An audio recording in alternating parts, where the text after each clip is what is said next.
When I was starting out, I didn't know much. I didn't know what I wanted to do with my life. I didn't know what job I wanted to have.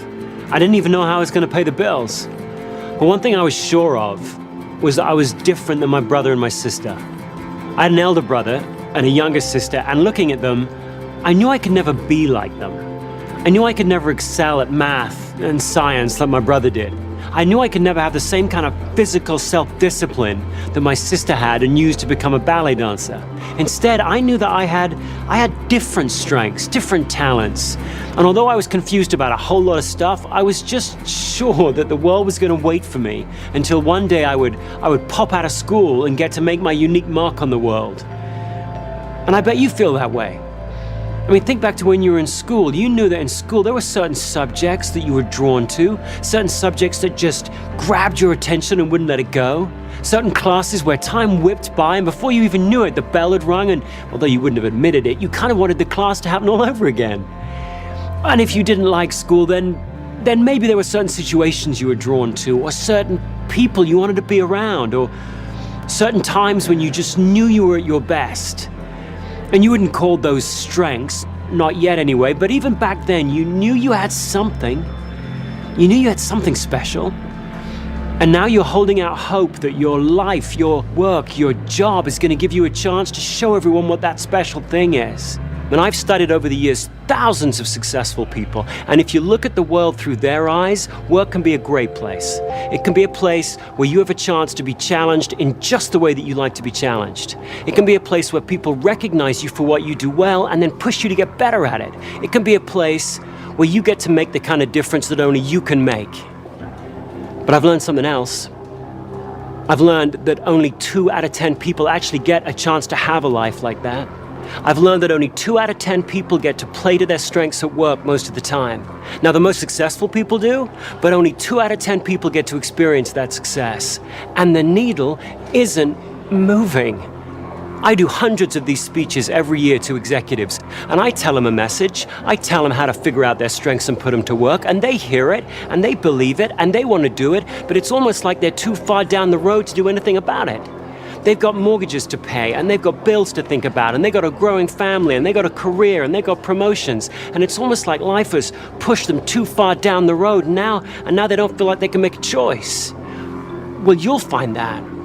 You'll find that life gets really heavy really quickly, and the longer you wait, the heavier it gets, and if you're not really careful, you're going to wind up living some second-rate version of somebody else's life. You're going to wind up in a job where you're not engaged. A job where you're just marking time, where you're just putting in the hours until the weekend comes around. A job where you're not engaged and excited, but a job where you're bored, where you're drained, where you're burned out, where you're trapped. And when that happens, you can blame someone else. You can blame your teachers or your parents or your boss or fate. You can blame someone else, but the responsibility doesn't lie there. It lies with you. It lies with what you choose to do. So the question you got to get your head around right now, is how do you avoid that future? How do you avoid becoming one of the 8 out of 10 that don't play to their strengths? How do you get to build the kind of life where you are playing to your strengths in life most of the time? How do you build that life? How do you build that kind of success? What do you need to know? And what do you need to do before it's too late? Well, here are 3 myths that are going to hold you back. Now, other people are going to tell them that they're true, but they're not. You need to expose them from myths. You need to blow them up, figure out what's true, and then stencil it to your forehead, and don't let anyone ever tell you different. Here's the first myth, and everyone believes this one's true. The myth that as you grow older, your personality changes. It's not true. Here's what's true. As you grow older, you become more and more and more of who you already are. If you're really good at making friends now, you'll be even better at it in 20 years from now. If you're a neat freak now, then you're going to be a neater freak when you're 40. If you're an idea man now, you're going to be an idea man for the rest of your life. I have a son, Jackson. Jack's 6 years old, and already I know some stuff about Jack. I know this is a kid that craves structure. This is the kid that won't close the refrigerator door unless the ketchup's turned so the label's facing out. This is the kid where as I'm walking down a corridor in an airport pushing a cart, and I say to him, "Hey, Jack, jump on the cart, I'll push you around, it'll be great fun." This is the kid who very solemnly points to the little picture of the kid with the big red X through it, says, no way, it's against the rules. This is also a kid who's massively competitive. I don't mean in a way that all 6-year-olds prefer winning to losing. I mean in a way that when he is seized by it, he doesn't quite know what to do with himself. It's like a physical force. He's watching his favorite football team on TV and they start to lose, and he starts to squirm and twist in his chair, and after a while he just gets so angst up about it he has to jump up and bury his head in the cushions next door. Jack isn't going to grow out of it. He's going to have that same craving to win from 8 to 88. His dreams will change, his skills will change, his values will change, his beliefs will change, but the core of him, the strongest parts of his personality are going to remain the same, and so will yours. And that's okay. But of course what that means is that you need to get really good at describing what your strengths are. If your strengths don't change much during the course of your life, you need to become really specific at describing what they are. And most of us, frankly, are just terrible at that. You ask people in job interviews, what are your strengths? And people dance around and around that question and end up with vague, bland answers like, I'm good with people. I like making things happen. I'm a numbers guy. Well, no one's going to be impressed with that. If you're going to really push your time toward your strengths in life or in work, you've got to get much more specific than that. Now, you've been raised to believe that your strengths are what you're good at and your weaknesses are what you're bad at. But that's not true, is it really? Come on, think about it. You've got some stuff that you're good at that you hate. I mean, you're good at it, so people ask you to do it. In fact, they rely on you to do it, and maybe they've even pigeonholed you into doing it. But if you never had to do it again, it'd be too soon. What would you call that? I mean, I once had a friend who was a brilliant swimmer. At the age of 7, a lifeguard had seen him swimming in the sea, freestyle, told his parents had put him on a swim team, and all the way through school, he practiced and practiced. He did lap upon lap, swimming in the mornings, last thing at night, and he got on the swim team and he won meet after meet, broke record after record, and he hated it. In fact, he hated swim meets so much he'd get crushing migraines before every one. What do you call that? What do you call that when nature's blessed you with a ton of ability and given you no appetite at all? Where you're brilliant at something and it bores you to tears. What do you call that? Well, you call that a weakness. A weakness is any activity that leaves you weaker after you've done it. Doesn't matter how good you are at it. If it leaves you weaker after you've done it, it's a weakness. And of course, a strength is the opposite. A strength, your strengths, are those activities that leave you feeling strong. Those things that you do that make you feel strong. You need to pay incredibly close attention to how you feel before, during, and after an activity, because your feelings will give you a clue to what your strengths are. If before you do an activity, you actually find yourself looking forward to it, it's a strength. If while you're doing it, you find that you're in the zone, time flies by, you can totally concentrate, it's a strength. If after you're done with it, you feel fulfilled, it's a strength. Not fulfilled as in, thank goodness that's over, but fulfilled as in jazzed or jacked up. That's a strength. Now, to discover what your strengths are then, you don't need someone to tell you what they are. You don't need to take a test. You can find out what your strengths are in a regular week of life. Here's what you should do. Just try this. Take a pad around with you for a week, and anytime you find yourself actually looking forward to doing something, doesn't matter what it is, anytime you find yourself actually looking forward to doing something, scribble it down. Anytime when you're doing something, you find yourself just really in the zone, stop for a minute, scribble it down. Anytime when you're done with something, you feel jacked up and enthused, scribble it down. Don't wait until the end of the day. Don't wait until the end of the week and try and recreate it. You'll end up being way too vague. Do it in the moment. And don't write stuff down that other people are doing to you. Don't write down, I felt strong when my manager praised me. That's the manager doing it to you. Write down stuff you're doing. Don't judge it, just write it down. Verbs, stuff you're doing. I felt strong when I helped my mom understand that point I was trying to make. I felt strong when I cleaned up my room. I felt strong when I was retiling the bathroom. Doesn't really matter what it was. Just write it down. If you feel strong before, during, and after it, scribble it down. And then at the end of the week, what you'll find is you'll have a long list of activities. Well, scan that list and pick the 3 that really leap out at you. Those are your strengths. And then when people ask you about your strengths in job interviews or in the work situation, or when you're trying to think about what you're going to do with your life, look at those 3 activities, talk about those 3 activities, use phrases like, I'm at my best when, or I feel strong when, and then describe exactly what you wrote down. Be specific, be vivid. Now, other people are going to try and tell you that they know your strengths better than you do. Your parents, your teachers, your managers, but they don't. They may know how to judge your performance better than you, but you know better than anyone else what intrigues you and what doesn't, what you're really interested in and what bores you, what strengthens you and what weakens you. You know that better than anyone else, and those are your true strengths. So learn how to describe them, own them, because those strengths are going to be what drives your performance. Now, the second myth that people are going to try and drag you off course with, and gosh, everyone believes this one, is they'll tell you, look, if you want to grow, if you want to get ahead in life, if you want to get promoted, you can't rely on your strengths. In fact, you've got to figure out what you're not good at and really work at getting better at it. And this starts really early in school, doesn't it? You came back home with 2 A's, a C, and an F, and everyone, your parents, your teachers, they focused on the F, didn't they? You were really good at English and bad at maths, and you got remedial maths. And this continues at work. It will. You'll go to your first performance review, and it'll be 2 minutes on what you did well, and then they'll really drill down into what you need to work on. And what you'll need to work on are your weaknesses. If you're not careful, your whole career is going to be one long remedial math class. Now, the point here isn't that you can ignore your weaknesses at work. You can't do that any more than you can ignore the F in school. The point is that you shouldn't be working on your weaknesses. You're not going to grow most in the areas where you're weakest. You should be working on your strengths.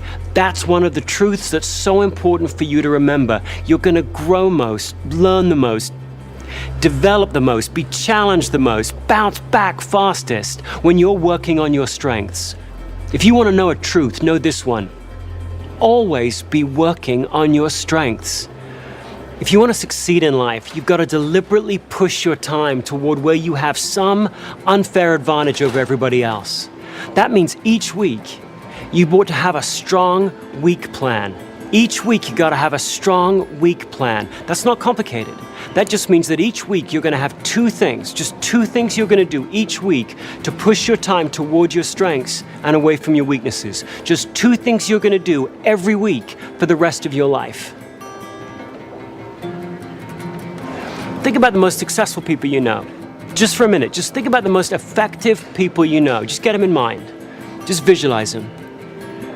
Don't they seem to spend an awful lot of time doing activities that really jazz them, that energize them?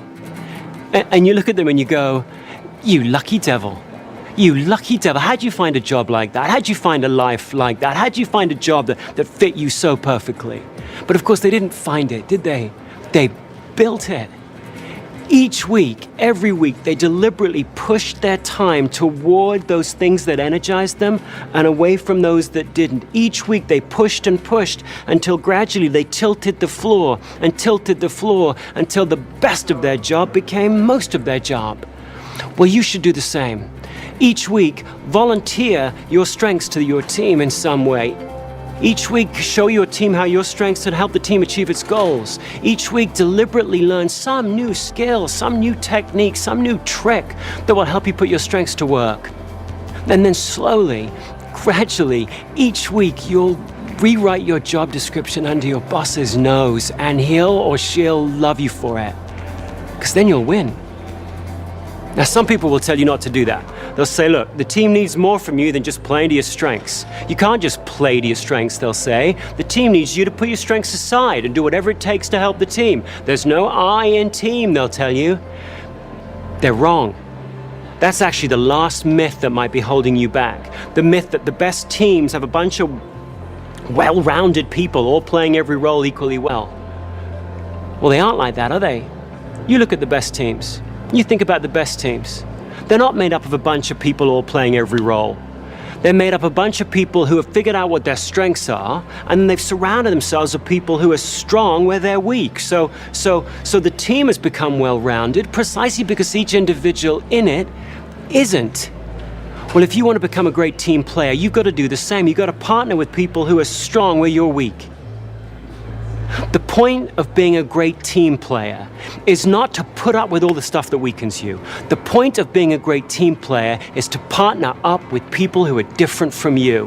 What we, your teammates, what we need from you is we need to know, where are your shoulders broadest? Where can we rely on you the most? When the pressure's really on, where can we count on you the most? When the pressure's really on, what plays can you run? And you need to know the same from us so that we can partner up and get stronger together. Now, to be that kind of team player, the kind of person who knows their strengths, knows their weaknesses, and can stand up for both, that takes a lot of courage. That takes a lot of honesty. Warren Buffett, second richest man in the world, he knows a fair bit about that kind of honesty, that kind of courage. Recently, he did something really strange, didn't he? He gave away $31 billion to the Bill and Melinda Gates Foundation. And he held a press conference to try and explain why he would do such a thing, where somebody said, hey, why'd you give all your money to somebody else's charity? And he gave two answers. One of them predictable, the other one just odd. The predictable one was this. He said, I gave it to the Gates Foundation because they can give it away better than I can. They are better than me, so I'll give it to them. They'll give the money away better than me. Typical, practical, Buffett-like answer. And if he'd have left it at that, we'd have chalked it up to just another example of Warren Buffett being smarter and wiser and humbler than the rest of us. But he didn't leave it at that. He couldn't. In the Buffett equivalent of Jack jumping up from the sofa, he couldn't help himself. He went on and he said, besides, charity's no fun for me. Who says that? I mean, some of us may occasionally think that, but who says charity's no fun for me? Imagine the kind of courage and self-assurance it takes to stand up in front of the world and go, you know what? That's not me. In work, that would be like you saying, you know what? I don't want to be a manager. I don't like being responsible for other people's work. When everyone's telling you that to get ahead, you should want that you should want that job, that you should want to be promoted, it takes a strong person to be able to stand up and go, you know what? That's just not me. Now, when Warren Buffett said that, he wasn't trying to hand off all the rotten jobs off to somebody else. He wasn't saying that charity is stupid work. He wasn't disrespecting the goals of charity. He was saying something much wiser, much smarter, wasn't he? He was saying, look, I so respect the goals of charity, they can't be entrusted to a guy like me. Well, if you're going to be a great team player, you've got to have that kind of courage. You've got to have that kind of honesty. You've got to be able to take a stand for your strengths and then fess up to your weaknesses. And then surround yourself with people who are strengthened by the very things that weaken you. Then and only then are you going to achieve the kind of success that you always knew you could achieve. Now, I'm not saying this is going to be easy. It's not going to be easy to stay on your strengths path. Not least because other people, well-meaning people like your manager or your parents or whoever, are going to try and drag you off it. You'll go back, you'll use your strengths, you'll be successful, and then people will offer you a bigger job, a better job, with more money, a nicer desk, a better view. And some of those jobs you should take, but some of them you shouldn't, because they don't allow you to play to your strengths. And if you're not really careful, you're going to wind up over-promoted in a job that you shouldn't have. Well, the only person who has to stay clear-headed enough to figure out which doors to march through and which doors to slam shut is you. And I'm not saying this journey is without risk either. The whole strengths journey that you should be on for your life, there's risk to that. There's risk that one day you're going to go back and go all out with all of your strengths and not win. Like my son Jack will take all of his competitiveness, just really go all out with it and not outperform a competitor. That's a bitter pill to swallow, that is. Or maybe there's a risk that you'll go back and you'll say to your manager, I'm weakened by confrontation. And she'll go, like I care. You're trying to just hand off all the rotten stuff off to some other person. So yeah, there's risk that you'll be misunderstood. But a writer, Anais Nin, had a great line on risk. She said this, she said, and the day came when the risk it took to remain all tight in the bud became greater than the risk it took to blossom. There's risks to blossoming.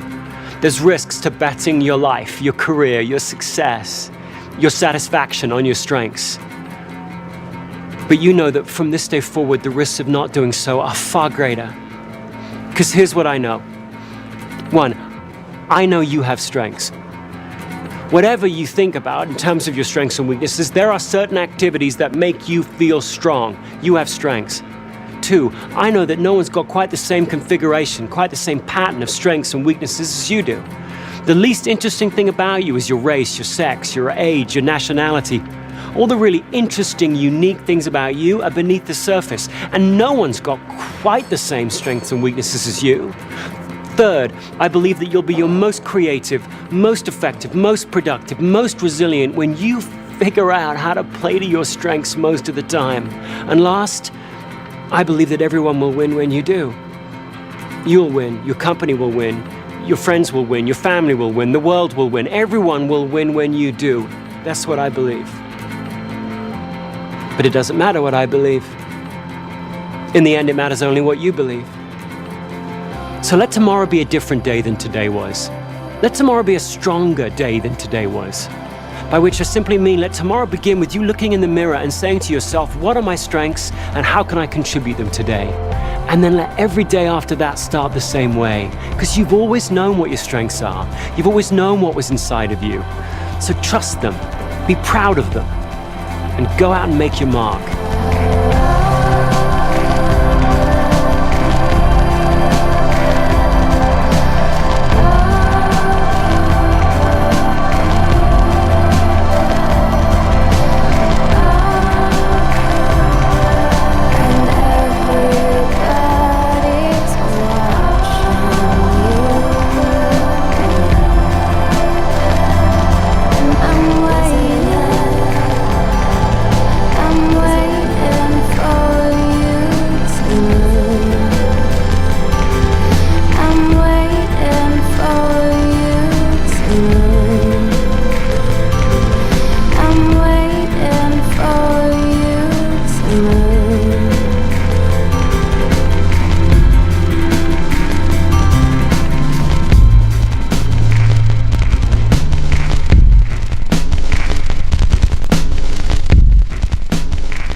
And how do you talk to your manager about your weaknesses?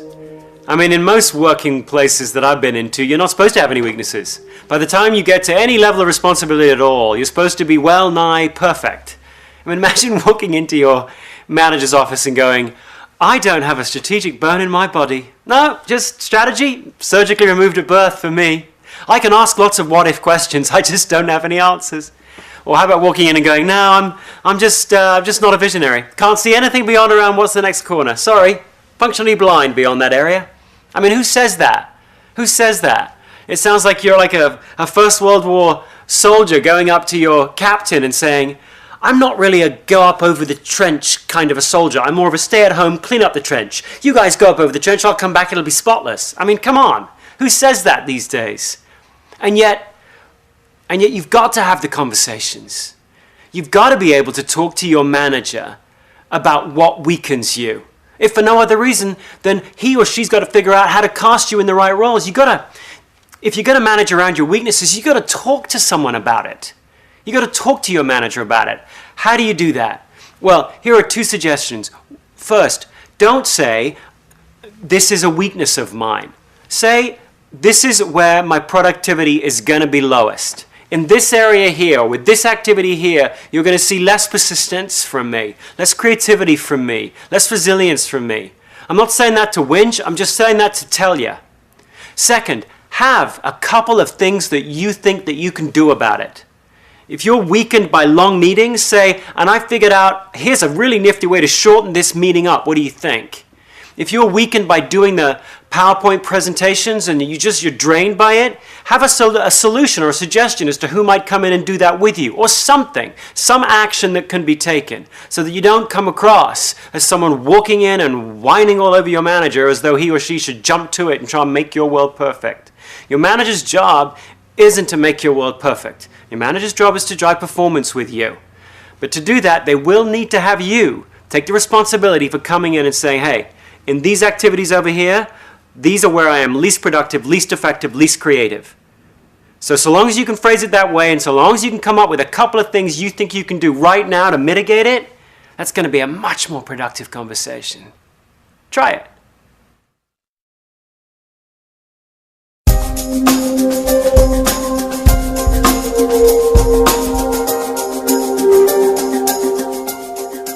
There was a great Broadway musical a couple of years ago called I Love You, You're Perfect, Now Change, which is pretty funny on the Broadway stage, but it's often something that we feel about our colleagues or our employees or our spouse or our family members for that matter. I love you, you're perfect, now change. And it raises the question, how much of a person can you change after you've hired them?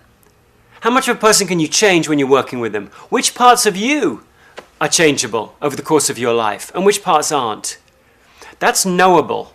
There's an answer to that question. The answer is that we can change your skills and your knowledge, but we can't change your talents. We can't change your enduring patterns of thought, feeling, or behavior. As an example, I can teach you the skill. A skill is a how-to. I can teach you the skill of how to present your product to a potential customer. Let's say you're a salesperson. I can teach you how to do that. I can teach you how to stock a shelf. I can teach you how to give an injection. I can teach you how to lay out a letter. I can teach you how to lay out a presentation. I can teach you all those how-to skills. The other thing we can change about you is your knowledge. I can change what you know about the competitive landscape out there. I can teach you what you know about the product that you're presenting or that you represent. I can teach you what you know from experience. So over time, your experience can change. I can teach you what you know about yourself. I can change your self-awareness.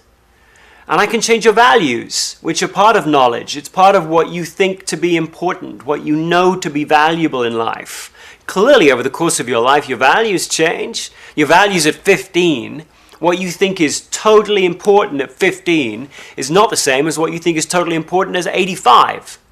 So I can change your values. Skills and knowledge, those can change. Your talents, your enduring patterns of thought, feeling, and behavior, those are enduring by very definition. So if you're competitive, if you're one of those people that instinctively compares what you're doing against somebody else, that loves pitting yourself against a peer on a level playing field and winning, you just get jazzed by that, I can't bleed that out of you. I can't berate that out of you. I can't make you ever believe that losing means nothing. I can't make you ever believe that it's not whether you win or lose, it's how you play the game. You'll never believe that if you're a competitor. If you're empathetic, if you're deeply empathetic and you feel the emotions of those around you, I can't change that in you. Flip that around. If you're not very empathetic at all, if you're one of those people who could be someone's best friend and never know it, then I can help you get a little better. I can teach you that empathy exists. I can teach you that other people have emotions that aren't yours. And I can teach you 2 or 3 skills that you might need to learn to be a better listener. I can teach you all that. But the only thing I'm going to do there is help you go from having no empathy to having some sort of karaoke version of empathy. I can help you get a little better. But in terms of those deep, recurring patterns of who you are, how empathetic you are, how focused you are, how competitive you are, how strong your need for achievement is, how driving your craving for significance is, how altruistic you are, I can't change those about you. Those are recognizable to you and your friends in the schoolyard, and they'll be recognizable by your grandkids when you're 85 years old. Those are the enduring parts of who you are. You need to trust them, own them, honor them, and then figure out a way to combine them with skills and knowledge, and so make a real impact in the world.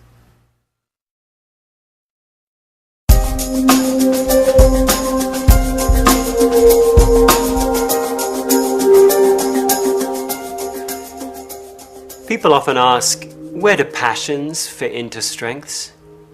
How does passion fit into focusing on your strengths in life? Well, passions are the building blocks. Passions are the building blocks of your strengths, but passions by themselves are relatively meaningless. If you're going to take your passions and actually put them to use, you've got to combine them with something specific. In fact, I would say that a strength is a precise passion. Strengths are passions plus precision. Think about it. Some people have a passion for helping others. They're just naturally altruistic. But a passion like that, ooh, I just want to help the world, is as vaporless as skywriting. It looks good up there, but it just blows away in the wind. If you're going to take your passion for helping people and actually put it to work, there's got to be some specificity that you bring to the table. You could take your passion for helping others and turn it into the discipline and the specific activities of being an ER nurse and working in the frenzied triage environment of a trauma unit. Or you could take your passion for helping others and turn it into the much different set of activities involved in being a grief counselor in a hospice. The activities that fill a week of a grief counselor in a hospice couldn't be any more different than the activities that fill the week of a trauma nurse. And yet both of them are under the passion of helping others. So if you really want to take responsibility for your passions, yeah, listen to them. Yeah, write them up in the sky there. But then over the course of your life, it's your responsibility to bring them down to earth and put some specificity, some specific actions, some specific activities to those passions of yours. Early on in life, I discovered that I had a passion for asking questions. I had a passion even for interviewing. I mean, I took it from asking questions to, I have a passion from interviewing. I took it from 30,000 feet to 5,000 feet. But actually, even that wasn't specific enough, because I realized I didn't actually love interviewing. I loved interviewing people that are good at their job about why they're good. I love anybody who's great at their job, whether it's, I don't know, whether it's a housekeeper or the president or the chief of staff of the army or a sergeant, doesn't really matter. So long as they're brilliant at their job, I love asking them why they're so good at what they do. I'm invigorated by that, passionate about that. But I'm not passionate about interviewing somebody who's good at their job about their political beliefs. I'm not passionate about interviewing someone who's bad at their job to help them get better.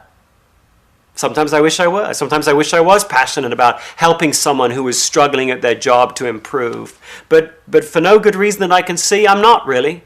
I'm only really passionate and invigorated by talking to people that excel, to explore why they excel. I've taken that 10,000-foot skywriting of asking questions and having a passion for that, and I've turned it into a specific set of activities that I can build my life around. If you want to live a strengths-based life, you've got to do the same with your passions. Take them out of the sky and bring them down to earth.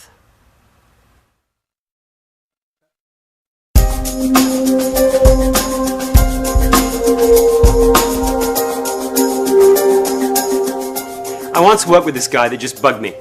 I didn't want him to bug me. I wanted to like him, but he just bugged me. Let's call him one-upmanship guy, because he was that guy who always had to have one thing better than you. If you had an idea, he'd have one better. If you had some client success, his success would be just that much bigger. He was the guy where if you said you'd climb Mount Everest, he said he'd climb to the moon. He was that guy, just always one thing better than you. And I wanted to like him, but I would look at him and I would go, I mean, I wouldn't say this out loud, but I would think to myself, you deplete me. You deplete me. Every time I think about going to a meeting with this guy, I would think I'd be walking in like this, and I'd find myself just almost physically not wanting to go into the room with him, not wanting to sit across the table with him. What do you do when the people you work with weaken you? Well, here are 4 strategies you might want to think of. First, stop being around them. I know, sometimes you can't avoid them, but you can probably do something to avoid being around them. And sometimes a legitimate strategy to use for a bad relationship is to get out of it. So can you, first of all, stop being in situations where you're in close proximity with that person? Second, can you team up with someone that softens his rough edges? with this chap, with one-upmanship chap, there was a third person who we often used to work around who was really inquisitive. And whenever one-upmanship guy would say, hey, I've just done X, Y, or Z, rather than having my reaction, which was to get get my back up and my bristles up, this person would go, ooh, tell me about that. Ooh, tell me more about that. They were just naturally intrigued by what this person had just said. And actually, by hearing one-upmanship guy describe his new brilliant idea, I became kind of intrigued by one-upmanship guy's brilliant idea. This third person somehow made one-upmanship guy feel a little less annoying. Actually, he began to look rather smart to me. Sometimes that works, doesn't it? You bring a third person in, it changes the dynamic. Third, try this. Offer up one of your strengths and see whether or not you can drag him into a place where he ceases to bug you quite as much as he did before. With one-upmanship guy, I'm a guy who's conceptual. I love ideas. So after a while, I would just keep bringing him more ideas and seeing where he would take them. I almost took it as a little competition with myself to keep seeing, in every meeting I was with him, could he really one-up every new idea, every new initiative, every new thought, every new action I could bring to the meeting. So in a weird way, he was motivating to me to keep offering up my idea strength, my innovation strength, my conceptual strength, and just see what he did with it. And frankly, sometimes he had some pretty darn good ways to take an idea of mine and take it up to a new level. Finally, try shifting your perspective on this person that weakens you. Can you begin to look at them through the lens of their strengths? Every single one of us probably rubs somebody the wrong way. And you could choose to look at somebody through what they don't bring. You could choose to look at somebody through who they aren't. You could choose to characterize anybody in the world by what they don't bring. Well, perhaps the problem wasn't one-upmanship guy's problem. Perhaps it was my problem. Perhaps I was looking at him as someone who was trying to compete with me, and all he was doing was trying to bring new ideas to the table. Perhaps I shouldn't have looked at that as a direct conflict or competition with me. Perhaps really I should have looked at that behavior as him never being satisfied. Maybe he was the kind of guy who always was looking for some better way, some new configuration, something as yet unthought of. And therefore maybe he was an awesome catalyst for me and the rest of the team. I did try that with him, and frankly it worked like a charm for many years. What began as my problem, he weakened me, I changed my perception, and suddenly I saw him in a totally different light. I'm not saying that will work with you every time. To go back to the original S, sometimes you do have to stop being around people.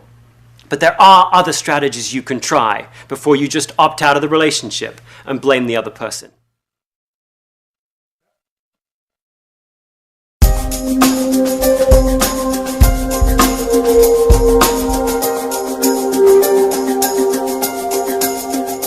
It's hard to talk about your strengths with your manager, isn't it? Because half the time it sounds like you're boasting. It sounds like you're walking in and bragging that, hey, I'm good at activating projects with clients, or hey, I'm good at analyzing data. Most of us don't really want to seem that kind of self-involved, self-aggrandizing kind of person, so we don't often talk to a manager about our strengths. We talk about our areas of improvement. But you should be talking to your manager about your strengths. You should be volunteering your strengths. And so you need to find a simple way to do that that doesn't make you look like a braggart. Here's the best way to do it. Frame it as, here's a couple of things that I can do, a couple of tangible things that I can do to help us reach our objective. Tie your strength, what strengthens you, to the activity and then to the goal that you all have as a team. The more clearly you can make that link, that what you're saying is, how can I make a bigger contribution to driving this goal? That's what the manager wants to hear. The manager wants to hear that you've got more to offer, that you've got more to bring. The manager wants to hear, where are your shoulders going to be broadest? Where will you be most resilient? Well, you have the answer to that. The manager doesn't. You have the specific answer to that. So if you can frame it as, here are some specific things that I can do to drive this goal, that manager of yours is going to be much more ready to accept it and much more ready to take action on it.